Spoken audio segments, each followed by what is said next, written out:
How to use the gradient tool in Photoshop 221, PC or Mac. Key thing, gradient tool. Go over to the tools panel and select that. If you can't find it, it might be in the extra section. Also, you've got these options along the top. You've got the gradient, blending modes, etc. If you haven't got those, go to Window and you can see application frame needs to be on. Options, that's the key thing for all the various options, and tools for the tools panel. So once you've done that, go and select a gradient. There's a variety of different gradients you get as default.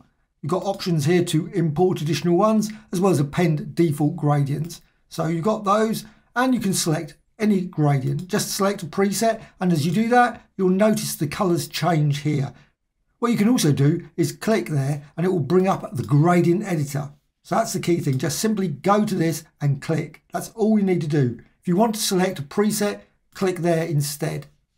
So there's a couple of options there for that. So just click there and you can of course change the gradient then, modify it, and you can see other videos about how to change a gradient.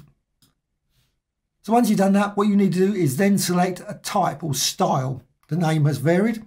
So you've got linear, you've got radial, etc. So if I just quickly go for linear first and simply apply it with the current gradient, and you can apply it anywhere in the document. So from top to bottom, left to right, etc. So just drag across there.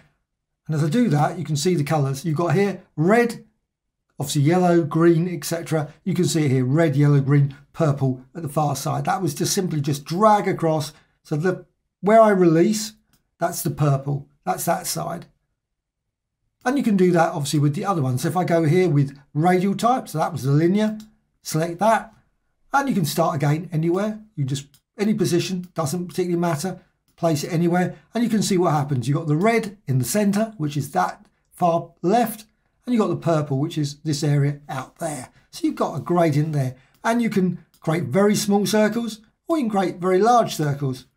Just drag out, and you can drag with that straight out the document as well. Doesn't matter, you can extend beyond the gradient, perfectly reasonable. And you can do exactly the same with the linear as well, and you can do that at different angles. So you can just do different things. So there's a number of options just with each of these tools.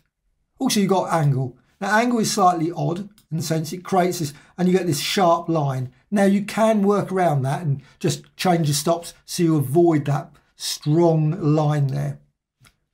But you can change the angle, create all different designs, and again reposition it. Doesn't particularly matter the length at this point, just the angle. So just release and the origin point. Also what you got is reflected, or the mirror option. So what you got there, click there, and as you do that, if you just go to the center and drag out, and you can see what happens. You just go from the center and drag up to there.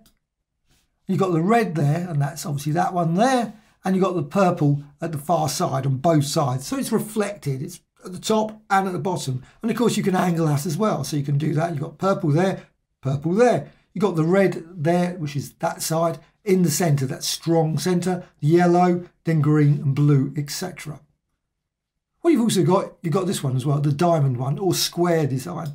So you can simply click there, and you can always hold the shift down as well. So you can see if you hold the shift key down, you can constrain the angle, and you can just release. So you get a diamond design if you do that, or maybe square if you do it 45 degrees.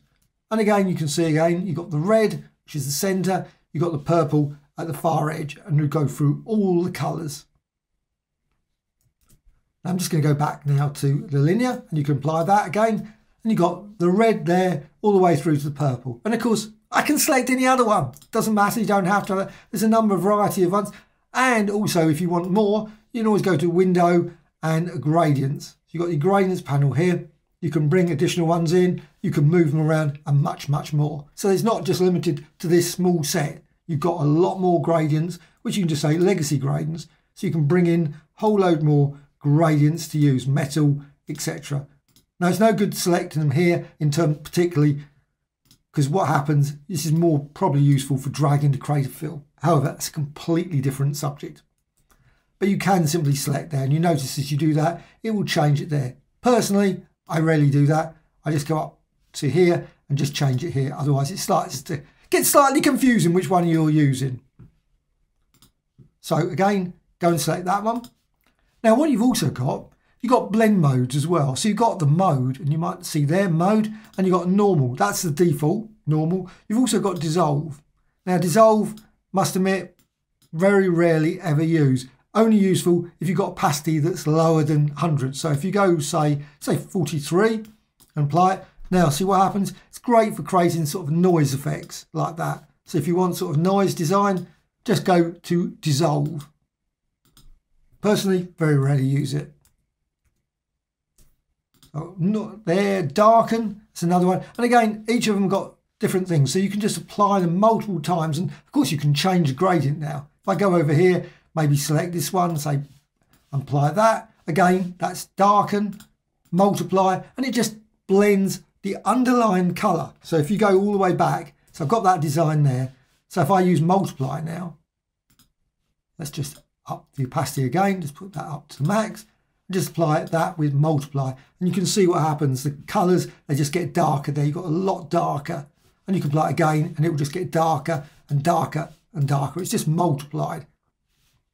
And also you can go for lighten. So you just lighten it, and it just gets brighter and brighter and brighter until it becomes obviously clearly close to white.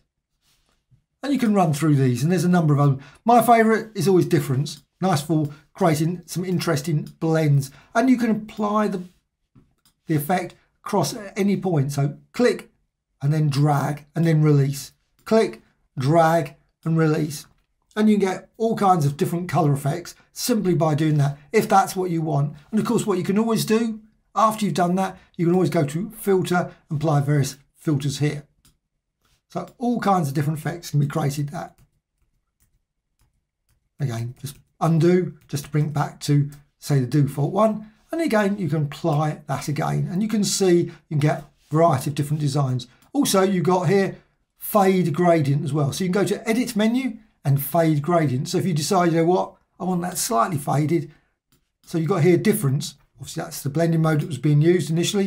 You can turn around and say, well, I want overlay or color dodge, and you can run through those, or maybe change the opacity there, and so on and so on. So you can vary it after as well. So click apply there or OK. And again, you can continue to apply that. Now, you've got other options here. I said opacity, but you've also got reverse. Now, reverse is not going to be much use with that one, so I'm just going to go for a different one there. So that one. So I've got green to red. So if I go here, and I put that to normal and apply it across. You can see now you go from red to green. Red to green.